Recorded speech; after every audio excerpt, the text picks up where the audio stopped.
यहां तक शिव महापुराण की कथा कहती है वैसे भी घर के अंदर जो शिवलिंग रखा जाता है वो छोटा 6 इंच के अंदर हो जाना चाहिए, बस इससे बड़ा शिवलिंग नहीं होना चाहिए। एक हाथ को ऐसी मुष्टिका बांधकर अपने अंगुष्ठ को उठाकर पृथ्वी पर रखकर देखना, जितनी बड़ी हाइट होती है बस उतना बड़ा घर में शिवलिंग, उतनी बड़ी घर में मूर्ति, उतनी बड़ी घर में पूजन मंडल में, अपने घर की पूजा बाड़ी में, अपने मंदिर में, अपने देवालय में उतनी बड़ी मूर्ति होना चाहिए। ज्यादा बड़ी मूर्ति होगी तो मंदिर जैसी सेवा चलनी चाहिए। बस इतना याद रखें कि घर की जो मूर्ति हो वो पोली ना हो, घर में जो भी मूर्ति हो वो पोली ना हो, क्योंकि अगर घर में मूर्ति पोली होती है तो कितना भी कमा लेना, 1 रुपया कमाओगे 100 रुपए वाला खर्चा वाला काम रहेगा, घर में पैसा नहीं दिखेगा, घर में लक्ष्मी नहीं टिकेगी,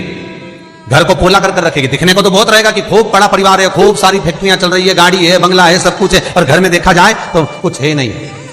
बंद मुट्ठी लाख की खुल जाए तो खाक की है, कुछ तो नजर जरूर आएगा। अगर घर में मूर्ति पोली है तो कई लोग पूछते हैं, मैसेज करते हैं कि गुरुजी से पूछ के बताओ हमारे यहाँ मूर्ति पोली है तो हम इसका क्या करें। आपको ये मूर्ति कहीं पीपल के पेड़ के नीचे नहीं रखना है, आपको ये मूर्ति कहीं मंदिर में छोड़कर नहीं आना है। ये जो पोली मूर्ति आपके घर में है तो इसमें देखो, अगर इसमें मेन भरा जाए, बाजार में मेन मिलता है भगवान के श्रृंगार का, वो मेन को उस मूर्ति के अंदर भर दो जिससे मूर्ति ठोस हो जाए। पोली मूर्ति ना रखिए, और घर के अंदर जितनी भी मूर्ति रखो, घर के अंदर जितनी भी मूर्त आप विराजमान कर रहे हो, उस घर में जो मूर्ति है वो मूर्ति का आकृति छोटी रखो, जितनी छोटी होगी उतना सुख देगा। शिव महापुराण की कथा कहती है रोग से मुक्ति देता है शंकर, कर्जे से मुक्ति देता है शंकर। इसलिए आपको कहा था जिंदगी में अगर कर्जा बढ़ गया है, बहुत कर बढ़ गया, बहुत रुपया देना है लोगों का, टेंशन पर टेंशन आ रहा है, कहीं किसी रूप में परेशानी आ रही है, प्रशासनिक परेशानी आ रही है, तकलीफें बढ़ रही है, तो एक काम करो, दारिद्र दुख धन स्त्रोत का पाठ चालू कर दो। पहले भी बताया, दारिद्र दुख दहन का स्त्रोत का पाठ चालू कर दो, जो शंकर का स्त्रोत है। शिव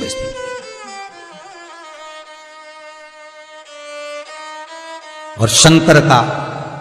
दुख दारिद्र दहन स्त्रोत का जब मनुष्य पाठ करता है, और फिर निवेदन करूंगा, अगर ज्यादा कर्जा है, कोई व्यक्ति आपका रुपया खाकर चले गया, बहुत टेंशन है, पैसा नहीं है, तो निवेदन है, बहुत अगर व्यापार नहीं चल रहा, बहुत टेंशन में जिंदगी निकल रही है, गलत काम कभी मत करना, मेरे शंकर की शरण जाना, दुख दारिद्र दहन स्त्रोत का पाठ करना। शिव महापुराण की कथा कहती है घी का दिया लगाइए, और घी का दिया लगाकर शमी की पत्तियों को, शमी पत्र को आपसे बन जाए 5, 7, 22, 11, 33, 44, 55 जितनी बन जाए, हाथ में लेकर जिस व्यक्ति से पैसा लेना है, व्यापार नहीं चल रहा तो उसका स्मरण, कर्जा बहुत हो गया, शिव से स्मरण, दुख दारिद्र दहन स्त्रोत का पाठ करें। एक अंतर, एक लाइन,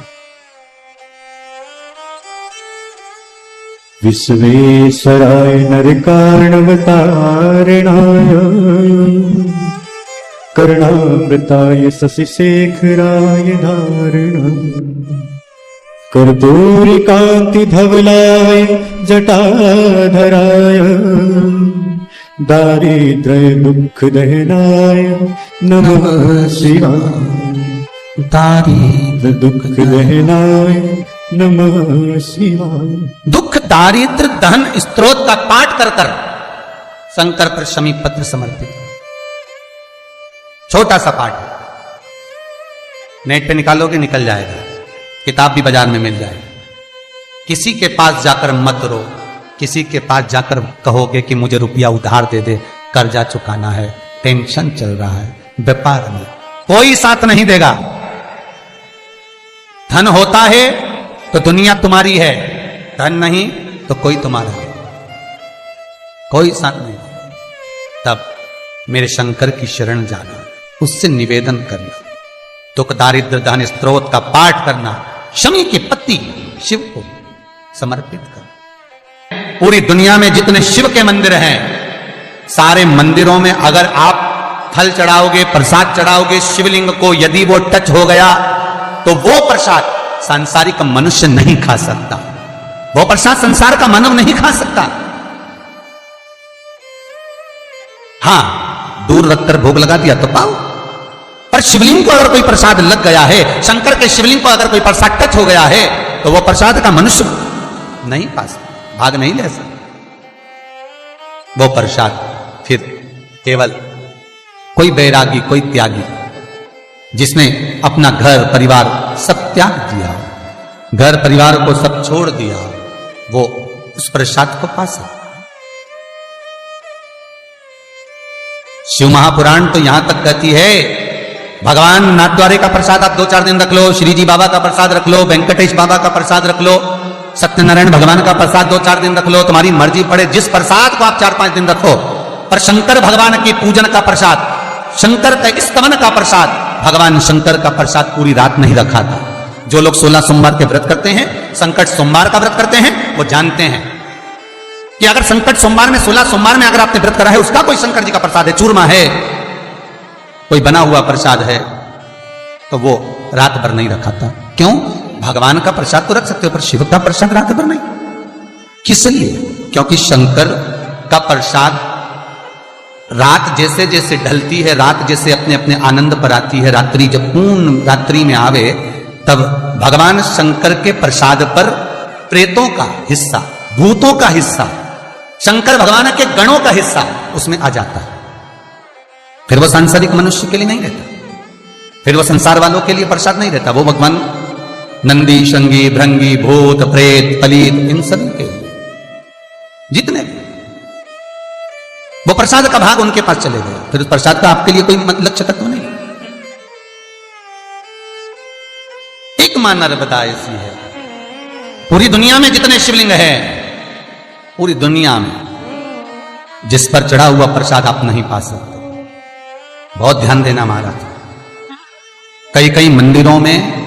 शंकर भगवान का अभिषेक होता है, शिव जी पे जल चढ़ता है, दूध चढ़ता है, दही चढ़ता है, पंचामृत चढ़ता है।